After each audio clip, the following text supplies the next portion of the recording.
we're going to move on to authenticity. Oh. Being our true selves. And I feel like you're a perfect example of this. Oh. And I think you are an expert. So I'm going to ask you the questions. Okay, let's go. Okay. So what does it mean to be authentic? What does it mean to be authentic? And what does that look like? Being authentic really just means honoring yourself in a way that it means honoring your true self. And I hate saying that now because people take that and they're like, my true self is this. And I'm like, yeah, no, that's not what I meant. That's a bit delusional. Yes. Honoring your true self means that if you're upset about something, deal with that. It means if you are convicted about something, deal with that. It means being real in every moment possible after. Being authentic just means honestly being real with other people and being real with yourself. I actually had a problem with that for a while. I wasn't being as authentic as I thought I was because I was hiding parts of myself. And I would wonder why people didn't know me the way I expected them to, even my friends. And I would complain like, oh my gosh, no one understands me. But it was myself, because I was keeping them from those parts of me that I wanted them to see. I was hiding it. And I was like, well, that's on me. If I don't show it, how can they know it? Oh, like, that's good.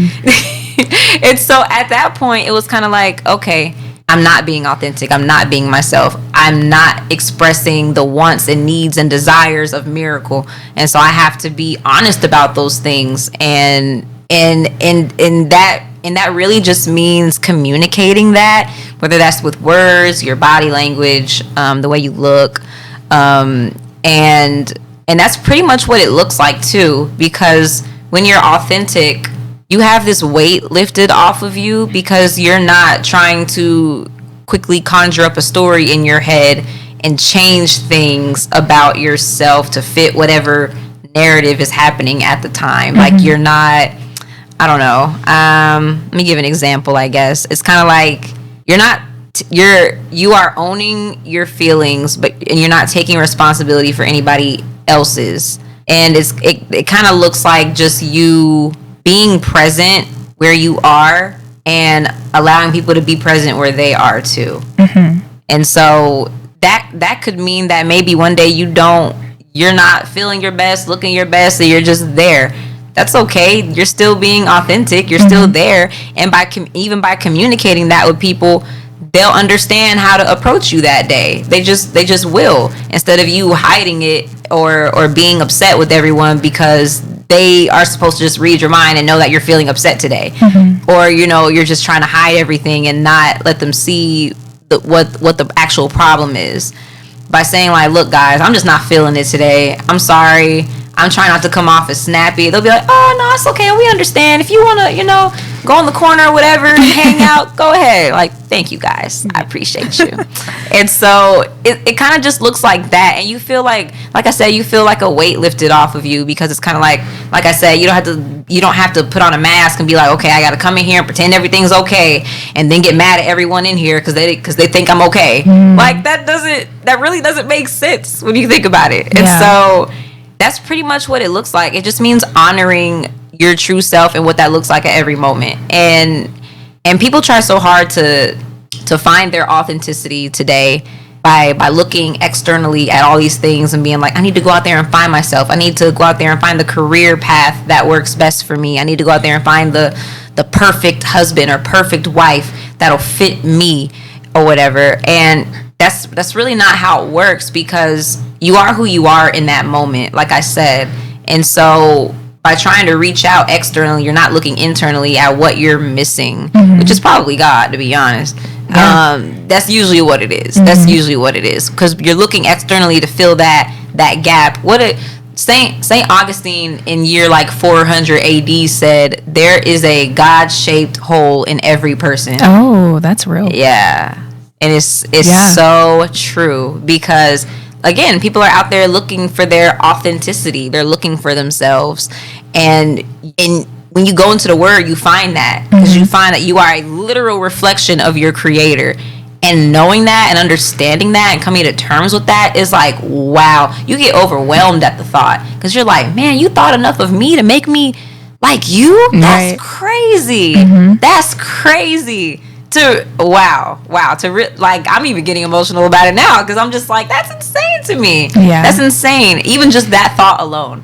And so, like I said, people are out there trying to find their authenticity, and it really just means going back to the word and going to that foundation, and then living in your present moment, in your body, every moment that you can, and being honest with yourself and the people around you. And that's pretty much it. It's easier said than done, especially if you've been the type of person to hide parts of yourself for a long time, like I was.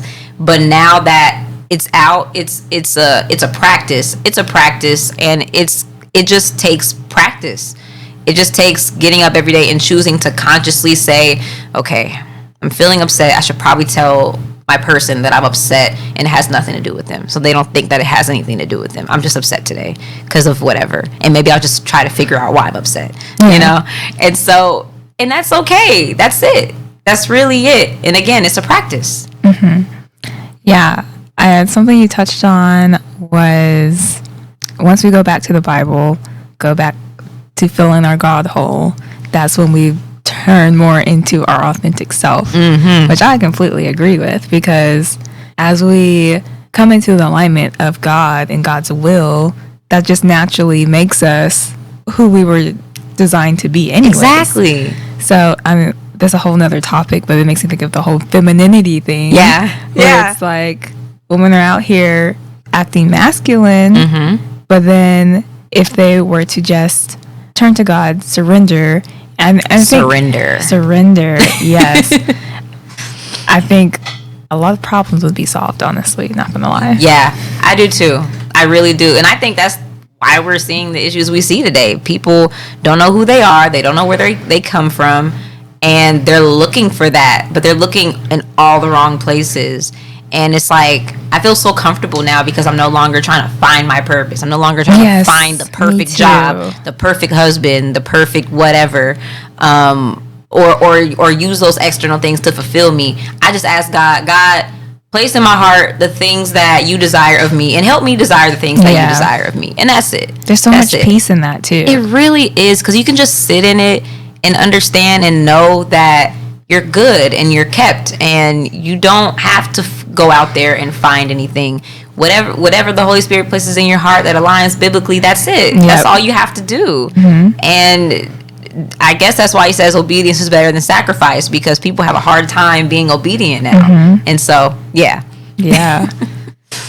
So you also said that there was a time where you realized you weren't very authentic. Yeah. How did that change? How did that change? It was like another low point. I actually think it was like right after the whole New Age thing. It was right after that, because in between when I got to college, there was a point where I was just strayed away from God completely, to be honest. And then I got into the New Age stuff. And in between that, I was kind of trying to find myself again, because actually, honestly, if I'm being honest, I have always kind of hidden certain parts of myself because there was a lot of shame attached to it. And so, like, a lot of sins I would hide that I didn't think if people found this out, they wouldn't like me. So I have to hide it. And so with that, it came a lot of shame, of course. And I would act out through that shame because I didn't think God would forgive me. I didn't forgive myself. And so I was acting out through that shame, because, they say, whatever you're feeling, whatever you believe your reality is, it's going to come out regardless. It just is. It might not come out outright direct, but it's going to come out subconsciously, maybe through your actions, or maybe through a new belief that you have or something. So that was pretty much what was happening. I was hiding parts of myself because of the shame. And so it was like a cycle of me doing that. The more I would sin again, and I would hide it again, and I would feel the shame again, and I would dive deeper and deeper and deeper into my recluse little hole, and I would just be like, oh my God, like, if I say one word, I am exposed, and no one is gonna like me anymore. And so that pretty much changed due to the fact that I actually had two of my best friends come to me and basically say that I wasn't being a good friend. In so many words. They didn't say that, but they were pretty much implying that I wasn't being myself around them anymore. And I kind of knew that, but I didn't know that. I didn't know that they could sense that, and it affected them. And even my parents, my parents, actually, it all happened around the same time. Like, my friends came to me, my parents came to me. They all came to me around the same time at different points during that same season, and were basically like, you're not being yourself. I don't know what's going on, but you're not being yourself. And I was like, man, everyone is saying the same thing. I gotta look into this. Yeah. Like, what's going, and I knew I wasn't being myself, but I didn't understand, I guess, what that looked like, because for so long I was hiding parts of myself due to shame. And so that pretty much changed from that point, because I dropped all the new age stuff all at once. I dropped even a boyfriend I had at the time, and I decided to just be by myself and be with God and understand who I am again. And so I got back into his word. I got back to the foundation, and I was just like, this is the thing I've been missing. How did I miss this? It's literally been in front of you. Yeah, it's been in front of me the entire time, and I've been missing it. And so as I dove deeper and deeper into that and got back into that, I started to accept myself, and it wasn't just that I had a repentant heart. I would confess my sin, bring it to him, and let it go. That's the part where I always had trouble, was letting it go, because I've always been so judgmental of myself, which actually caused me to be really judgmental of other people. And so with that, I was able to actually just let it go and learn what that looks like. And again, it's a practice. It's not easy. I'm still doing that today with certain things, but at the same time, it's like, it's so much easier now. Like, when the thought comes across, I rebuke it, and I'm like, I'm letting it go. That's it. Because God doesn't want me to just walk around feeling sorry all the time. He wants me to be brand new. That's it. He wants me to have a repentant heart, bring it to him, have him understand that he forgives me, and that's it. That's it. And it's really that simple. But, you know, us as humans, we make things so complicated. And that's what I was doing. I was making everything so complicated. And so when I got to that point, I was able to actually practice letting it go. And that's when I could feel my spirit like filling up again, because it was filling up with him. Like, it was a great transition. It was a huge transition. But I'm so grateful for it. So grateful. Yeah, I'm grateful for it too. Yeah. Because you wouldn't be here. Exactly. I wouldn't be doing this. Yeah. I'll be way too embarrassed. Oh. Not embarrassment. That's, ooh. Okay. Next question. It's an agree or disagree question. Okay. People are less authentic and real on social media than they are offline. People are less authentic on social media? Agree. Yeah. Why do you agree? It goes back to what I was saying about, like, showing certain parts of yourselves. People only show the best parts of themselves. Oh, yeah. Online. I mean, that's just how it works. You know, you're not going to show yourself having a bad day where you lost all your money, your house, and now you're out on the street. You're not going to show that. You're going to show the best parts of yourself. You're going to show the money, the boyfriend, the trips. You're going to show all of that. And so, but you're not going to show how much debt you're in. You're not going to show that you didn't eat the other day. You're not going to show that the boyfriend actually abuses you. You're not going to show that. And so I definitely agree, because again, when you hide parts of yourself, you're just simply not being authentic. You're just not. You're just not. Not to say you got to tell everyone your business. It's not really saying that. It's more so being real about what your situation is. And that's it. And so, yeah. It seems like there's a level of vulnerability. Yes. That's so important in being authentic. Yes.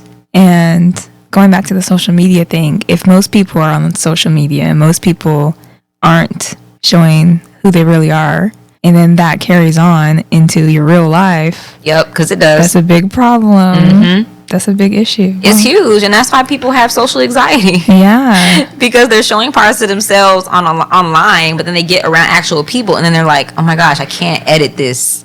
Yeah. I can't edit this. I can't tailor it. You're right here in front of me. I'm nervous now because I'm thinking too much about myself to where I'm trying to filter everything. Like, I'm trying to filter everything so you don't see those parts I don't want you to see. when they're really probably not even thinking about you like that. Yeah, they're probably not. They're Like probably not. I saw something the other day where it said, yeah, I need to go to a new gym or have a private gym because I don't want people looking at me while I'm at the gym. And I was like, people do not look at you like that. While you're at the gym. They're just like in their own zone. They doing their really, own thing. yes. Unless you're just doing something really just out there. Yeah. No one's really looking at you like that. That's so crazy. Social media teaches us to focus on other people. And we, like you said, we carry that into real life because now we think all these people are looking at me. I think that's that main character syndrome. Yeah. And that is what causes social anxiety because you're constantly thinking about yourself and your place in the room. When if you actually took that attention off of yourself and just placed it in the moment instead, maybe even place it on the person. Maybe even think, you know what, when I go to this party, I'm not going to think about how nervous I am. I'm going to think about how I can make the person at the bar feel comfortable. I don't know. Yeah, because that goes back to selflessness too. Yeah. Because like if there's an issue between you and somebody else, if you think about what that person needs rather than what you need, yes, that would solve some things too. It takes all the pressure off. And Yeah. I think that's why like I'm so grateful for what Jesus did on the cross because like instead of us having to carry those sins, he carries it for us. He takes that burden off of us and he carries it for us. And now again, the attention is off of us and on someone else. Now I can focus on giving you the praise. Now I can focus on serving you better. Now I can focus on spreading your gospel instead of worrying about me, and how I fit in the world. People have a lot of narcissistic tendencies these days. Oh, yeah. So a lot of people have those tendencies, and I think it stems a lot from the social anxiety, or they coincide with each other. It's I'm sure there's some psychology behind that. I'm gonna look it up. Yeah. Okay. Staying on the social media topic, why do you think there's such a huge carbon copy thing going on where it's like so on social media influencers, for example. Yeah. This influencer looks just like this influencer. This influencer looks just like this influencer, getting the same nose jobs, same BBLs, the same plastic surgeries, the same fillers, all that kind of stuff. Why do you think everyone's just a carbon copy of each other? I think it really comes down to social acceptance. Those things are popular. They get the most views, the most likes. The more liked you are, the more validation you get, the better you feel about yourself. And so you're okay with that. You're okay with looking like the next person because that's what you ultimately want, is that validation. If that girl over there looks like that and is getting attention from a guy, like, maybe I should look like her too because I want that attention from that guy. And it transfers over to social media because we absolutely get a dopamine hit every time someone likes a picture. I even have to check that for myself. And so I definitely think it, at the core of it all, it stems down to validation. And so people crave that. And that's why you see so many people today who are like, affirm me. I want other people to affirm me. If you don't do this, I don't feel affirmed. What does your self-esteem have to do with me? Nothing. It has nothing to do with me. That's why it's called self-esteem. I think Cat Williams said that. That's good. I can see him saying that. He said that in one of his stand-ups. It's called self-esteem. It's esteem of yourself. That's it. Yeah. Because seriously, it's like, and again, you get that self-esteem by going to the Word and understanding who you are and realizing who He created you to be. And after that, that's where you can get your esteem from. That's where you can get your self-esteem from. And then continuing to focus on yourself and accomplishing things. And when you do that, you're not focused on what everyone else is doing and how it compares to you or even how they validate you, because it doesn't matter anymore. Yeah. Good stuff. Okay. Last question. We kind of already answered it, but if you have anything to add, how does one become a more authentic version of themselves? Yeah, I did kind of answer it, but let me just say it again. Yeah, say it again for the people in the back. Go to the Word. It will tell you. It just will. I'll even give a scripture. 1 Peter 2:9. You know, we're a peculiar people, a royal priesthood, a holy nation. And it literally tells you are meant to stand out from the crowd. You are created in his image. Go to Genesis with that. You know, there's a lot of things that the word will tell you to validate those things that you are craving so bad. And you don't have to get that from other people who are going to ultimately disappoint you because they're not doing the things that you want them to do. Let go of all that control and allow yourself to submerge in the word and get to know yourself again and live authentically. And we're back. Thank you guys again for sticking with us, watching us. Hope you guys are getting some gems that Mirakle is dropping. If you haven't already, make sure you like for the algorithm. Like for the algorithm. Luxurious Elements Company says scripture will bring you right back where you need to be. Absolutely. Absolutely. Alan J says lack of a godly manhead.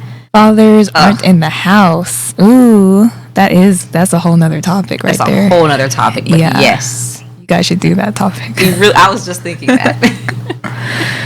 Bent over gospel. Yes, we had a word like that given by our bishop last Sunday. It was amazing. It was called bent over gospel. Give us a little something. Ooh, let me think.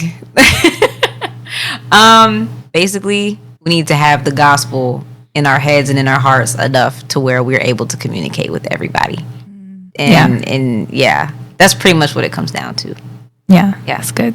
Yeah, when I went to visit my parents in Florida, we went to this church fair that I found. It was really good.